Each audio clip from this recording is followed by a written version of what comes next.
BJD ସବୁବେଳେ ନିର୍ବାଚନ ପାଇଁ ପ୍ରସ୍ତୁତ ଅଛି ଏବଂ ତୃଣମୂଳ ସ୍ତରରେ ବିଜୁ ଜନତା ଦଳର ସଂଗଠନ ଦଳର ସର୍ବମାନ୍ୟ ନେତା ନବୀନ ପଟ୍ଟନାୟକ ନେତୃତ୍ୱରେ ସବୁ ଜାଗାରେ ସଂଗଠିତ ଅଛି ଏବଂ ବିଜେପି ପଞ୍ଚାୟତ ନିର୍ବାଚନ କରିବା ପୂର୍ବ ପାଇଁ ପ୍ରସ୍ତୁତି କରିବା ସ୍ୱାଭାବିକ।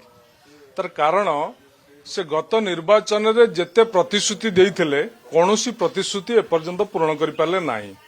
ତେଣୁ ଲୋକଙ୍କୁ ଭୁଆଁ ବୁଲିବା ପାଇଁ ସେ ବିଭିନ୍ନ ନାଟକ କରିପାରନ୍ତି।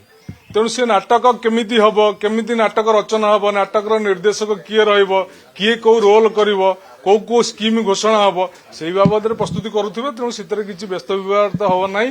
ଓଡ଼ିଶାବାସୀ ଚିହ୍ନିଗଲେଣି, ଓଡ଼ିଶାବାସୀ ତାଙ୍କୁ ଜାଣିଗଲେଣି, ଓଡ଼ିଶାବାସୀ ସବୁ କଥା ବୁଝିପାରିଲେଣି। ବିଜୁ ଜନତା ଦଳ ସବୁବେଳେ ସବୁ ନିର୍ବାଚନ ପାଇଁ ପ୍ରସ୍ତୁତ ଅଛି।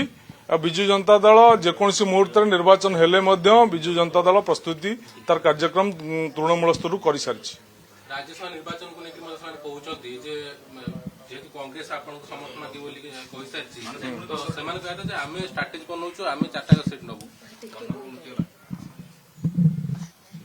ବିଜେପି ସଂଖ୍ୟା ଦୃଷ୍ଟିରୁ ଦେଖିଲେ ବିଜେପି 2ଟା ସିଟ୍ ପାଇବା ନିଶ୍ଚିନ୍ତ।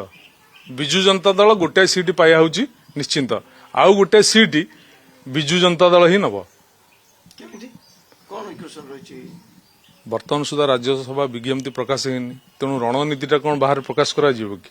କିନ୍ତୁ ମୁଁ ଆପଣଙ୍କୁ ଜଣାଇଦେଲି ଯେ ବିଜୁ ଜନତା ଦଳ ରାଜ୍ୟସଭାର 2ଟା ସିଟ୍ ନିଶ୍ଚିନ୍ତ ନେଉଛି। ଦଳର ସୁପ୍ରିମୋ ନବୀନ ପଟ୍ଟନାୟକ ସେ ସବୁ କଥା ତାଙ୍କ ପ୍ଲାନ୍ କରିକି ରଖିଛନ୍ତି, ସେଟା କାର୍ଯ୍ୟକାରୀ ହେବ।